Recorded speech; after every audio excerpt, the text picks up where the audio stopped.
हाय नमस्ते welcome to Starlink edu hub. तो यहाँ हम चैप्टर पढ़ने वाले हैं प्रोनाउन।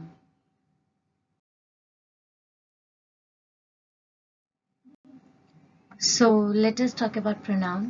तो प्रोनाउन क्या होता है? So a pronoun is used in place of a specific noun mentioned earlier in a sentence so that you don't have to keep saying or writing that particular noun। मतलब एक ही noun को बार बार repeat करने की जरूरत नहीं है। ठीक है, अगर आप एक ही नाउन को बार बार रिपीट कर रहे हैं तो सेंटेंस थोड़ा सा बोरिंग हो जाता है, हैवी लगता है। तो उसे लाइट करने के लिए हम उसकी जगह क्या यूज करते हैं? प्रोनाउन। मेल है तो ही, फीमेल है तो शी, न्यूटर जेंडर है तो इट। फाइन। तो हम यहाँ प्रोनाउन को कब यूज करेंगे, कैसे यूज करेंगे, कैसे रिप्लेस करेंगे, इस एंटीसीडेंट्स को हम कैसे यूज करेंगे, ये सारी चीजें हम चैप्टर में सीखने वाले हैं। So you can see the other definition of pronoun which sounds the same is pronouns make up a small subcategory of nouns. So the distinguishing characteristics of pronoun is that they can be substituted for other nouns. तो दूसरे noun के बदले में आप उसको क्या कर सकते हो? सब्स्टिट्यूट कर सकते हो और उसका मीनिंग बिल्कुल नहीं बदलता। Fine. So you can C Rama, you can see the example. Rama is a good boy. He gets up early in the morning. So you can see Rama एक मेल जेंडर है और उनके लिए हमने क्या यूज कर लिया? he. So ये इस सेंटेंस को थोड़ा लाइट भी कर दिया और डिसेंट भी कर दिया है पढ़ने के लिए। So you can see here you don't have to mention Rama again and again. Fine. So इस तरह आप देख सकते हो कितने सिंपल वे में एक प्रोनाउन को डिफाइन किया गया है। So let us talk about antecedent। अभी मैंने ये वर्ड यूज किया था antecedent। तो antecedent क्या होता है? जो आपका सब्जेक्ट होता है, अगर वो मेल है तो आपको यूज करना है he, ठीक है। अगर वो फीमेल है तो आपको यूज करना है she। तो ये जो पर्टिकुलर सब्जेक्ट है उसको ही हम क्या बोलते हैं? एंटीसीडेंट। और एंटीसीडेंट पे ही डिपेंड होता है आपका क्या? प्रोनाउन। फाइन। जैसा एंटीसीडेंट होगा वैसा आपका क्या रहेगा? प्रोनाउन। तो एंटीसीडेंट कुछ भी नहीं है, आपके एक पर्टिकुलर सेंटेंस का मेन सब्जेक्ट है। So you can say antecedent. Pronouns are versatile. So the pronoun, it can refer to just about anything: a bike, a tree, a movie, a feeling. That's why you need an antecedent. Fine. So an antecedent is a noun phrase that you mention at the beginning of a sentence or story and later replace with pronoun. Note, in some cases, the antecedent doesn't need to be mentioned explicitly as long as the context is totally clear. Fine. अगर context totally clear है तो कोई दिक्कत नहीं, अगर clear नहीं है तो आपको antecedent की जरूरत पड़ सकती है। So you can say with the example, Ram is a good boy. He, you can add any sentence ahead. So you can say, जो राम है वो क्या है? Antecedent है। ही क्या है? प्रोनाउन। तो आप ही कौन से बेसिस पे यूज किए? एंटीसीडेंट के बेसिस पे। तो एंटीसीडेंट का मीनिंग मैंने आपको क्लियरली डिफाइन कर दिया है। सो नोट करने की बात यह है, अगर आपका एंटीसीडेंट सिंगुलर है तो आपका प्रोनाउन भी सिंगुलर, एंटीसीडेंट प्लूरल है तो प्रोनाउन भी प्लूरल, मेल फीमेल पे डिपेंड है तो प्रोनाउन भी मेल फीमेल के अकॉर्डिंगली ही चलेगा। सो कोई दिक्कत नहीं, कुछ याद करने की जरूरत नहीं, बहुत ही सिंपल है। आप ये सेंटेंस से समझ जाएंगे एंटीसीडेंट क्या होता है, प्रोनाउन का यूसेज कैसे होंगे। So let us talk about types of pronoun. तो टाइप्स ऑफ प्रोनाउन की अगर हम बात करें तो पहला क्या है? Personal pronoun. तो पर्सनल प्रोनाउन में क्या होता है? I, me, you, he, him, she. Fine. Then it is demonstrative pronoun. Demonstrative demonstrate करता है, that's it. This, that, this, those. Fine. Next possessive pronoun, ये एक हक की टाइप के प्रोनाउंस होते हैं, like mine, yours, his, hers. Interrogative pronoun नाम से पता चलता है भाई ये क्वेश्चन पूछ रहा है। Who, what, which. Reflexive pronoun, ये रिफ्लेक्स करेगा, like my self, your self, himself. Reciprocal pronoun, so reciprocal pronoun you can see each other, one other, ये टाइप के जो वर्ड्स होते हैं इसको बोलते हैं reciprocal. Next you can C indefinite pronoun में आता है one another, much, nobody, few, such, ये सारे वर्ड्स जो होते हैं इंडिफिनाइट प्रोनाउंस में यूज किए जाते हैं। रिलेटिव प्रोनाउन में who, whom, which, जब हम कोई सेंटेंस को रिलेट करते हैं, ठीक है, तो एक रिलेशन बताते हैं, it will be a relative pronoun. So let us talk about particular topic in detail. तो जो एग्जाम पॉइंट ऑफ व्यू है वो सारे टॉपिक्स को सिलेक्ट किए हैं मैंने. So study it. तो देखते हैं. तो पहला क्या है, पर्सनल प्रोनाउन. तो अगर हम पर्सनल प्रोनाउन की बात करें तो मैंने बताया it will deal with personal, I, me, you, he, she वाला type. So you can see personal pronoun. There are few different types of pronouns and some pronouns belong to more than one category. She and her are known as personal pronouns. The other personal pronouns are I and me, you, he and him, it, we and us, and they and them. If you learn about pronouns in school, these are probably the words your teacher focused on. We will get to the other types of pronouns in a moment. तो देख लेते हैं क्या है. So you can see personal pronouns. So if you are talking in singular, so it will be I, me, you, he, she, him, her, his. याद रखना ये singular होते हैं. If you are talking in plural तो क्या हो जाएंगे, we, you, they, us, them, their. तो आपको ये पता होना चाहिए सिंगुलर क्या है, प्लूरल क्या है, क्योंकि इससे बहुत सेंटेंस के मीनिंग बदल जाते हैं. So let us deal with example. Example से ज़्यादा clear रहेगा.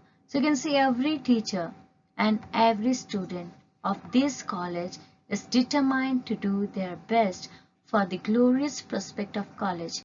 तो कॉलेज के अच्छे भविष्य के लिए हर एक टीचर, हर एक स्टूडेंट डिटरमाइन किए कि वो अपना बहुत ही बेस्ट परफॉर्म करेंगे.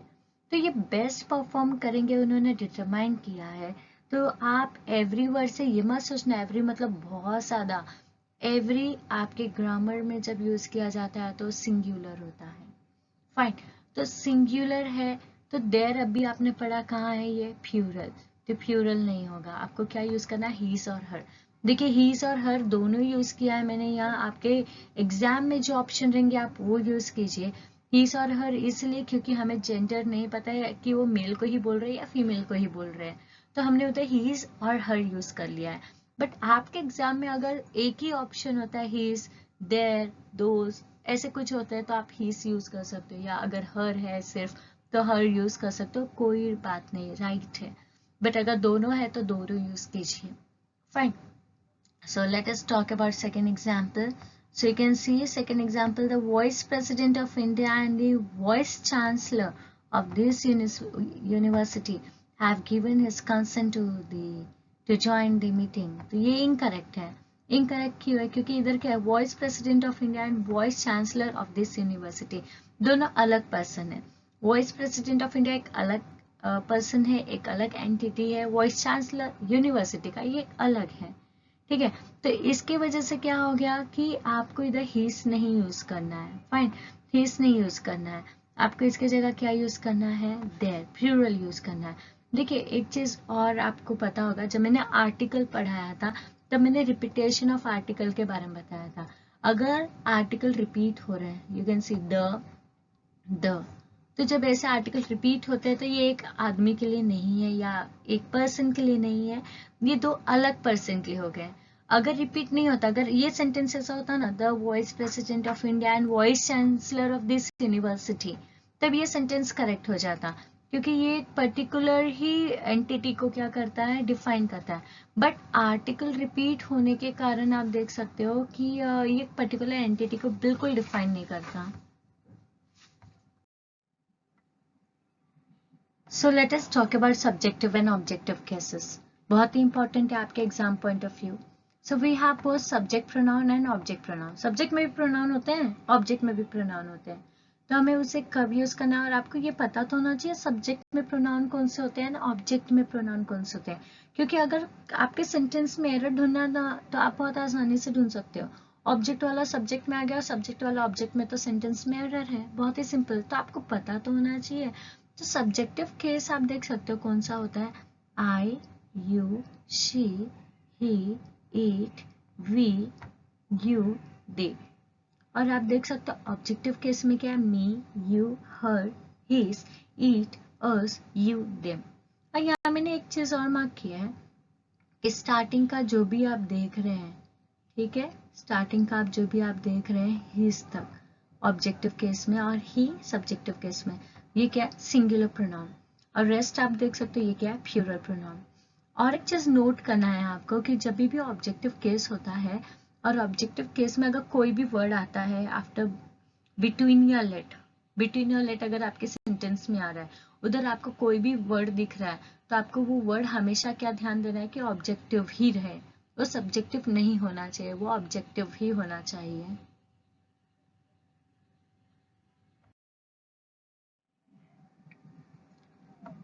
सो let us talk about compound pronoun. Compound pronoun क्या होता है, या तो नाम और प्रोनाउन साथ में या तो दो प्रोनाउन साथ में, उसे हम कंपाउंड प्रोनाउन कहते हैं। बस यहाँ आपको एरर बहुत ही सिंपल होता है, आपको ध्यान देना है क्योंकि ये एग्जाम पॉइंट ऑफ व्यू बहुत इंपॉर्टेंट है, क्वेश्चन यहाँ बनते ही है। So you can see, let us talk with example, Radhika and me walk to the store after school. ठीक है, ये सेंटेंस इनकरेक्ट है। रीजन क्या है, राधिका एंड मी क्या सब्जेक्टिव केस है, that is a main part of sentence और वो बहुत ही मेन रोल प्ले कर रहा है एज अ सब्जेक्ट। तो सब्जेक्ट में मी नहीं आता है, मी की जगह आपको क्या यूज करना है, आई। आपने ऑलरेडी इसके पहले के स्लाइड में देख लिया कि सब्जेक्टिव केस क्या, ऑब्जेक्टिव केस क्या है। उसे नोट डाउन कीजिए और उसको थोड़ा रिटेन कीजिए, आपको समझ में आ जाएगा। एरर बहुत ही सिंपल है, देख लीजिए आप। Okay, late us talk with second example, she gave Radhika and I the key. देखिए शी इधर क्या हो गया, मेन पार्ट या फिर मेन सब्जेक्ट, उसने। ठीक है, तो she gave Radhika and I, but ये क्या हो गया, ऑब्जेक्टिव केस। ठीक है, क्योंकि ऑलरेडी हमें सब्जेक्ट मिल गया, उसके बाद वर्ब है, उसके बाद जो सेंटेंस मिल रहा है वो क्या, ऑब्जेक्टिव केस है। तो आई की जगह बस आपको क्या रिप्लेस करना है, मी। आपका सेंटेंस करेक्ट हो गया। देखिए कितना सिंपल एरर है, बस आपको फोकस्ड रहना है। So let us talk with third example. Do me a favor and keep this between you and I. मैंने आपको एक नोट में क्या बताया था, जब भी between या let वर्ड आता है तो आपको उसके बाजू में जो भी प्रोनाउन मिलते हैं उसको कौन से फॉर्म में रखना है, ऑब्जेक्टिव फॉर्म में रखना है, सब्जेक्टिव फॉर्म में नहीं होना चाहिए। तो बस आई की जगह रिप्लेस कर दीजिए मी, क्योंकि यू तो दोनों के लिए सेम है। फाइन, कितना सिंपल था ये। सो let us talk about new concept. और न्यू कंसेप्ट क्या है, हु या हुम। देखिए हुम और हु जो है हम यूजुअली गलत यूज करते हैं, तो आपको पता होना चाहिए कब यूज करना है। तो जब भी आपका सब्जेक्टिव केस के क्वेश्चन होते हैं तो हु यूज कीजिए, ऑब्जेक्टिव बेस के क्वेश्चन होते हैं हुम यूज कीजिए। अब आपको सब्जेक्टिव एंड ऑब्जेक्टिव पता है क्या होता है, तो उधर अगर कुछ फिलिंग द ब्लैंक टाइप आ रहे हैं तो हु या हुम यूज कीजिए। तो आपको देखने को मिलेगा अगर यहाँ भी डाउट होता है तो आप ऐसे और एक तरीका यूज कर सकते हैं। अगर आपको हु वाले सेंटेंस में ही या दे टाइप के आंसर मिल रहे हैं तो आप हु यूज कीजिए, हिम एंड देन टाइप के आंसर मिल रहे हैं तो हुम यूज कीजिए। इसलिए दोनों में एम कॉमन है करके इधर मेंशन कर दिया कि एम टेस्ट। एम टेस्ट कुछ भी नहीं है, बस आपको याद करने के लिए एक हिंट है कि एम एम मतलब हुम। देखिए यहाँ भी एम है, यहाँ भी एम है, यहाँ भी एम है, तो आपको याद रहेगा एम टेस्ट किसके लिए है। Fine. So let us talk with example. Example 1. Who या whom is your favorite player? तो आपका आंसर कैसा आएगा, he is your favorite player. You can say ना, ऐसे आंसर आ रहा है, अगर प्लूरल होता, सेंटेंस का फॉर्मेट अलग होता तो दे आ जाता। तो you can say he is your favorite player. या किसी का नाम ही की जगह आ जाता। फाइन, तो आपको इधर कैसा मिल रहा है, he. him या them नहीं मिल रहा है, तो आप डायरेक्टली क्या यूज कर सकते हैं, whom. Similarly, you can see here is the student who या whom we believe we have selected. So see, जब ऐसा आता है तो him, हम him यूज करते हैं, he नहीं यूज करते हैं। ठीक है, तो जब भी हम ऐसे सेंटेंस को यूज कर रहे हैं या ऐसे ऑब्जेक्टिव आंसर मिल रहे हैं, ऑब्जेक्टिव केस मिल रहे हैं, तो आपको क्या यूज करना है, whom.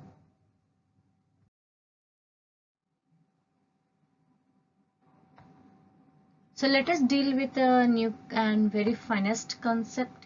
Finest है ये. You can see first, second and third person वाला केस. ये आपने स्कूल में कई बार पढ़ा होगा, first person, second person, third person, लेकिन डाउट कई बार आए होंगे ये क्या है।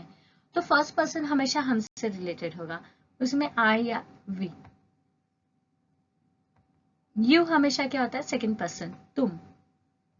ठीक है, थर्ड पर्सन कौन होता है? ही, शी, इट, दे। ठीक है, आप किसी को डिनोट कर रहे हो ना, तो थर्ड पर्सन।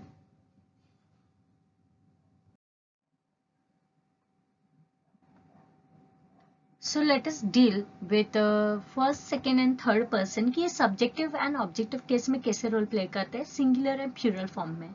ठीक है, तो ये टेबल को आपको दिमाग में अच्छे से फिट कर लेना है। तो आपको देखने को मिलेगा जब सब्जेक्टिव केस में वो वर्ड मिलते हैं, सब्जेक्टिव याद है beginning of the sentence, objective समझ लीजिएगा आफ्टर द मेन सब्जेक्ट, उसके बाद ही आपको मिलेगा एक वर्ब के बाद।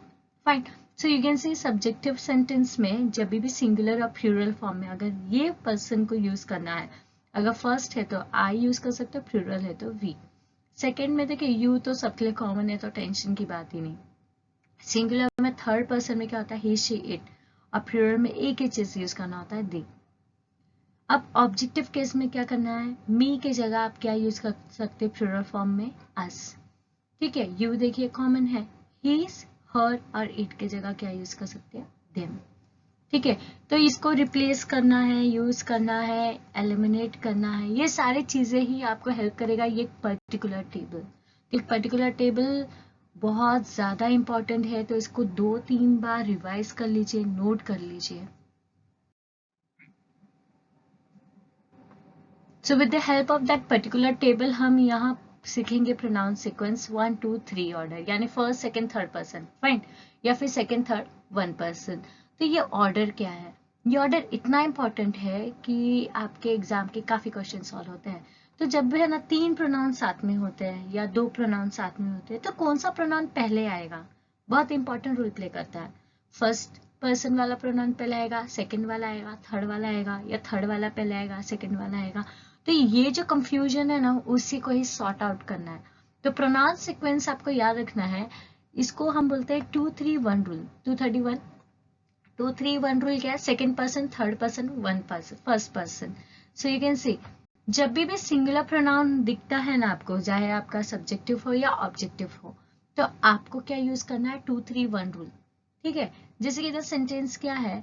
आई, you and he are going to play carrom. तो ये क्या सब्जेक्ट है और सिंगुलर है, पता चल जाता है, आप वो टेबल से टैली कर सकते हैं ये वर्ड कहाँ है। ठीक है, यू कॉमन है लेकिन आई और ही तो कॉमन नहीं है ना। आई और ही कहाँ है आपका? आई और ही आपका सिंगुलर सब्जेक्ट आपका जो केस है उसमें देखने को मिलेंगे। तो ये क्या सिंगुलर सब्जेक्ट और प्रोनाउन वाला केस। तो आपको क्या करना है? ऑर्डर में रखना है। ऑर्डर क्या बोल रहा है इसका? 2-3-1 होना चाहिए। तो 2 क्या है? यू है। 3 क्या है? ही है, आई है। ये करेक्ट अरेंजमेंट है, करेक्ट तरीका है बात करने का या एक सेंटेंस को फ्रेम करने का। जब यूजुअली इग्नोर करते हैं तो आपको ये चीज ध्यान देना। आंसर करेक्ट क्या होगा? You, he and I are going to play carrom. ठीक है, और next you can see plural अगर प्रोनाउन आता है सब्जेक्ट या ऑब्जेक्टिव केस में, तो आपको रूल क्या यूज करना है? 1, 2, 3। ये तो बहुत सिंपल है।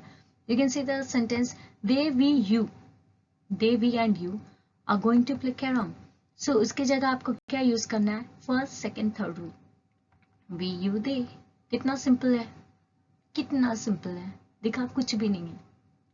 पर नोट करना एक एक्सेप्शन, अगर आपका सेंटेंस नेगेटिव है तो इट डजेंट मैटर वो सिंगुलर है कि प्लूरल है, आपको 1, 2, 3 रूल यूज करना है। You can say you, he and I are guilty for this crime. Negative कैसे पता चला? गिल्टी। तो इसकी जगह आपको क्या यूज करना है? I, you, he, 1, 2, 3 rule. इधर देखना ही नहीं है सिंगुलर है, प्लूरल है, सब्जेक्ट है, ऑब्जेक्ट है, ये इंपॉर्टेंट है।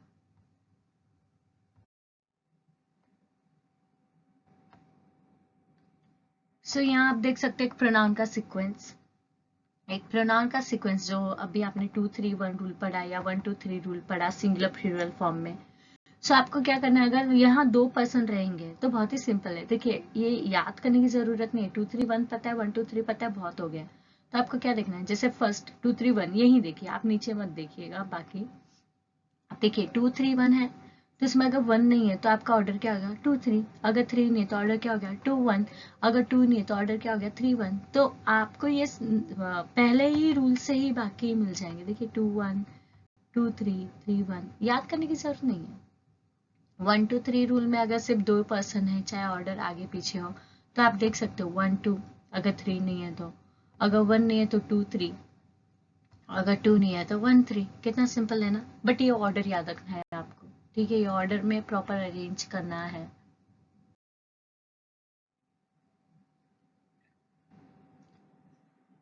सो let us talk about relative pronouns. तो रिलेटिव प्रोनाउन की अगर हम बात करें तो ये एक रिलेशन बताता है। फाइन, रिलेटिव नाम से पता चलता है। So relative pronouns make up another class of pronoun. They are used to connect relative clause to independent clause, ठीक है। Often they introduce additional information about something mentioned in the sentence. Relative pronouns include that, what, which, who and whom. तो आप देख सकते हैं ये एक particular जो टेबल मैंने इधर रिफ्लेक्ट किया है, ठीक है। तो ये जो टेबल है आपको याद रखना है, बहुत ही सिंपल है ये भी टेबल, कोई भी चीज़ें टफ नहीं होती है। आपको एक ग्रामेटिकल सेंस पता होना चाहिए। हु कब यूज करना है जब ह्यूमन रिलेटेड बात कर रहे हैं, ये रिलेटिव प्रोनाउन है। दैट कब यूज करना है जब नॉन ह्यूमन या ह्यूमन के टॉपिक है, दोनों जगह चल जाएंगे, कोई दिक्कत नहीं। इंपॉर्टेंट है विच, विच नॉन ह्यूमन के लिए यूज होता है। और आपको ये भी ध्यान देना है कि इस जो रिलेटिव प्रोनाउन है, ठीक है, तो जब हम नॉन ह्यूमन के लिए यूज कर रहे हैं तो आपको पता होना चाहिए रिस्ट्रिक्टिव भी केस है, नॉन रिस्ट्रिक्टिव भी केस है। रिस्ट्रिक्टिव केस अगर है तो दैट यूज करना है, नॉन रिस्ट्रिक्टिव केस है तो विच यूज करना है। मेन ये है, तो हम पढ़ते हैं कि ये क्या है। जब नॉन ह्यूमन का केस है तो हम कैसे restrictive and non restrictive case को यूज करेंगे। सो यहाँ हम एग्जाम्पल के थ्रू समझने की कोशिश करते हैं। अब एग्जाम्पल के थ्रू आपको ये देखने को मिलेगा कि like you can see the first example, the earth is the only planet in our solar system which supports life. तो यहाँ विच नहीं लगेगा, क्योंकि अगर मैं बोलूँ the earth is only planet in our solar system तो आपको बस इतना समझ में आ रहा है अर्थ ओनली प्लैनेट है, लेकिन ये इनकम्प्लीट लग रहा है, ठीक है। कुछ तो आगे है और वो बहुत इंपॉर्टेंट है। तो जब बहुत इंपॉर्टेंट सेंटेंस लगेगा तो आपको क्या यूज करना है, दैट, ठीक है। जब बहुत इंपॉर्टेंट स्टेटमेंट लगेगा तब आपको क्या लगाना है, दैट। अगर वो इंपॉर्टेंट नहीं लग रहा है, ठीक है, तो विच लगा दीजिए। लेकिन आप सेंटेंस पढ़िए ना, आपको खुद समझ में आ जाएगा। The earth is the only planet in our solar system, तो इनकम्प्लीट भी लग रहा है और कुछ तो बहुत इंपॉर्टेंट स्टेटमेंट है जो उसको बहुत ज्यादा डिफाइन कर रहा है, इसलिए आपको विच नहीं क्या लगाना है, दैट। इस तरीके से दैट का यूसेज करेक्ट है।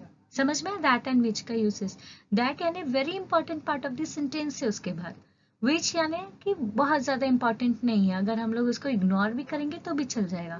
For example the same sentence in another way, the earth which is the third planet from the sun supports life. अगर समझे ना, हम ये हटा देते which is the third planet from sun, अगर हम ये पूरा सेंटेंस भी हटा दें द अर्थ सपोर्ट्स लाइफ, तो भी एक करेक्ट फॉर्मेट बन जाता है, ठीक है। यानी कि ये जो second part of this sentence था वो इतना इंपॉर्टेंट नहीं था, क्योंकि अगर वो नहीं बताया जाएगा तो भी आपको पता है ये यूनिवर्सल ट्रूथ है कि अर्थ क्या है, थर्ड प्लैनेट है फ्रॉम द सन। तो आपको पता है ये इतना ज्यादा इंपॉर्टेंट नहीं था। इंपॉर्टेंट क्या था कि वो सपोर्ट करता है लाइफ को कि नहीं करता है, तो वो इतना ज्यादा इंपॉर्टेंट है, इसलिए हमें दैट लगाना है। जब इंपॉर्टेंट नहीं है वो second part of this sentence तो विच लगा दीजिए। बहुत ही सिंपल है usage of which and that.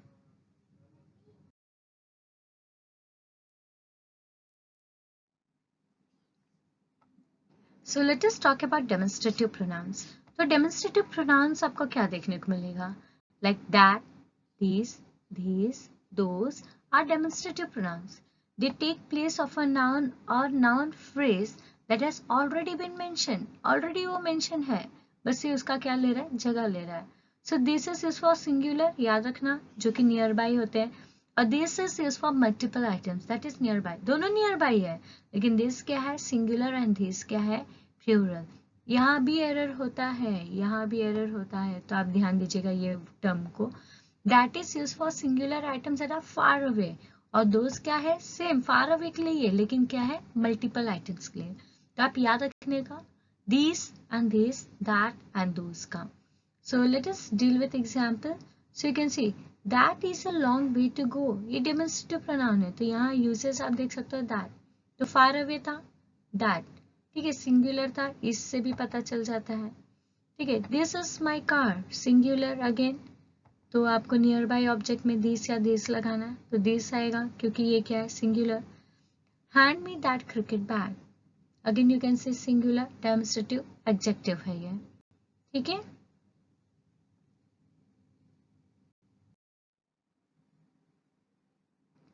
So let us talk about reflexive pronoun. Reflexive pronoun में आपको ending कैसे मिलेगा मालूम है, self या फिर plural रहेगा तो selves. Myself, yourself, himself, herself, itself, ourselves, yourselves, themselves. So use a reflexive pronoun when both the subject and object of a verb refer to same person or thing. याद रखना, जब same person और thing के लिए use किया जाएगा तो क्या बिहेव करेगा, reflexive pronoun. Example you can C, since she is her own boss, she give herself a raise. Here herself is the direct object of the class and the same person is the subject. देखिए ना, herself किसके लिए है, she के लिए. ठीक है, she के लिए herself. तो आप देख सकते हो कि जब ऐसे आपको वर्ड्स को यूज करना है, herself, myself, yourself, ये सारे वर्ड्स को बोलते हैं रिफ्लेक्सिव प्रोनाउन. ये तभी यूज होते हैं जब subject and object of a verb refer करता है सेम पर्सन और थिंग को. You can C, she allowed herself more time to get ready. The computer restarts itself every night. We told ourselves that we were so lucky to be alive. So let us talk about intensive pronoun. Intensive pronoun में आप देख सकते हो importance के बारे में बात करते हैं. ठीक है, so it add emphasis या importance but do not act as the object in the sentence. They can appear right after the subject. Subject के ठीक बगल में आपको ये देखने को मिलेगा. So I will do it myself. तो myself कोई object नहीं है, ठीक है, लेकिन ये क्या कर रहे हो आप, importance बता रहे हो ना, खुद का importance बता रही है, मैं खुद कर सकता हूँ. ठीक है, जब भी हम ऐसे प्रोनाउन को यूज करते हैं तो आप याद रखना कि इसे बोलते हैं इंटेंसिव प्रोनाउन. ठीक है, I myself saw the missing boat into the harbour. So you can see, आप खुद को इंपॉर्टेंस दे रहे हो. We intend to do all the work ourselves, यहाँ हम सबको इंपॉर्टेंस मिल रहा है, वी को. यू योरसेल्फ, देखिए अगेन इंपॉर्टेंस है ना, are responsible for this mess. कभी भी कोई सेंटेंस में कोई भी वेटेज दिया जा रहा है, इंपॉर्टेंस दिया जा रहा है प्रोनाउन को, तो आप ध्यान दीजिएगा उधर आप क्या ऐड करेंगे, intensive pronoun. Very simple, possessive pronoun. So possessive pronoun जो पॉजेसिवनेस बताता है, so you can see possessive pronouns came into flavors, limiting and absolute. My, your, its, his, her, our, their, whose are used to show that something belongs to an antecedent.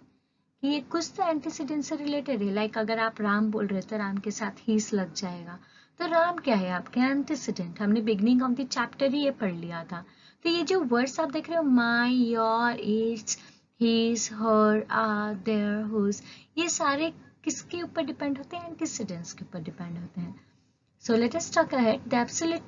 The absolute possessive pronouns are mine, yours, his, her, ours, and theirs.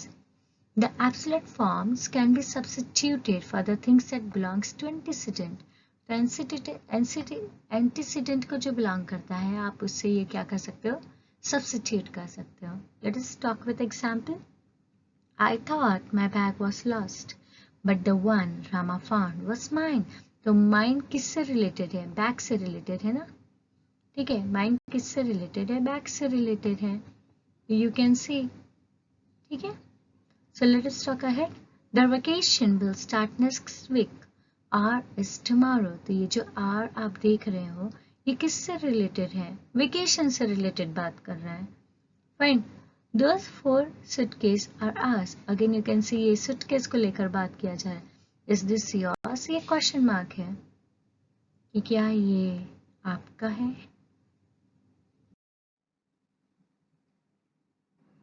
So let us talk with interrogative pronouns. So interrogative pronouns यानी कि question mark. It will ask question. So you can say interrogative pronoun में आपको यही words मिलेंगे, which, what, who, whose, example देख लो, what was the name of your dog, which is your favorite movie, who works for you, whom do you prefer in this competition, there's a new bike on the lawn, whose is it. ऐसे type के आपको pronoun को क्या कहना है, interrogative pronoun. So very important part of your pronoun exam के लिए भी डिस्ट्रीब्यूटिव प्रोनाउन. तो डिस्ट्रीब्यूटिव प्रोनाउन किसके लिए होता है, जो डिस्ट्रीब्यूट कर दे, like each, every, either, neither, only, none. ठीक है, इस टाइप के जो प्रोनाउन होते हैं उसे डिस्ट्रीब्यूटिव प्रोनाउन कहते हैं. जब भी सिर्फ नाउन होंगे, ठीक है, तो सिंगुलर यूज कीजिए. ऑफ द लग गया अगर नाउन के आगे, तो आपको क्या यूज करना है, प्लूरल. ये कैसे होगा, एग्जाम्पल के थ्रू समझेंगे. अभी आप कंसेप्ट के थ्रू समझिए. सिर्फ नाउन रहेगा तो सिंगुलर यूज कीजिएगा प्रोनाउन. अगर ऑफ द लग गया तो आपको प्लूरल यूज करना है. So you can say distributive pronoun को मैंने दो में डिवाइड कर दिया है. फर्स्ट, जब दो पर्सन से रिलेटेड बात होंगे तो उधर आप इधर, नीदर, ईच अदर यूज कर सकते हो. अगर दो या दो से ज्यादा पर्सन के लिए बात की जा रही है तो ईच, तो ये करेक्ट रहेगा. 2 पर्सन के लिए भी, मोर देन 2 पर्सन के लिए भी. अब नन, एनी, वन अनदर, ठीक है, नन, एनी, वन अनदर, ये कितने पर्सन के लिए, मोर देन 2 पर्सन कंपल्सरी. ठीक है, ठीक है. ईच के फॉर्मेट में आप याद रखना, ये more than and equals to 2 person को चलेगा. और बाकी जो आप देख रहे हैं, नन, एनी, वन अनदर, ये मोर देन 2 पर्सन कंपल्सरी जब रहेंगे तो ही आपको यूज करना है, वरना वो एरर रहेगा.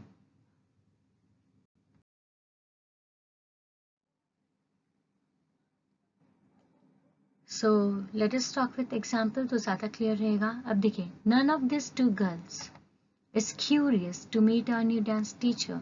अभी आपने देखा, अगर नन है तो उधर मोर देन 2 पर्सन का होना चाहिए, बट इधर तो सिर्फ 2 गर्ल्स के बारे में बात की जा रही है, यानी नन नहीं आएगा. नन की जगह क्या आ जाएगा, नीदर. फाइन, नन की जगह क्या आ जाएगा, neither. You can see neither of this 2 girls is curious to meet our new dance teacher. देखिए बहुत ही सिंपल है, आपको ग्रामेटिकल सेंस पता होना चाहिए. मोर देन 2 पर्सन होता तो नन, बट यहाँ था इक्वल्स टू 2 पर्सन, तो इक्वल्स टू 2 पर्सन के लिए क्या आएगा, neither. Next you can see the 5 brothers, यानी कि ये मोर देन 2 वाला पैटर्न में से है, are a dagger storm, so they feel it below their dignity to talk to each other. ठीक है, so you can C each other गलत, क्योंकि each other किसके लिए था, 2 पर्सन के लिए. ठीक है, तो इधर मोर देन 2 पर्सन की बात है तो क्या आ जाएगा, वन अनदर. देखिए कितना सिंपल है, आपको बस रूल पता होना चाहिए, बाकी आप एलिमिनेशन खुद कर लोगे. Thank you for watching. Happy learning. Have a good day.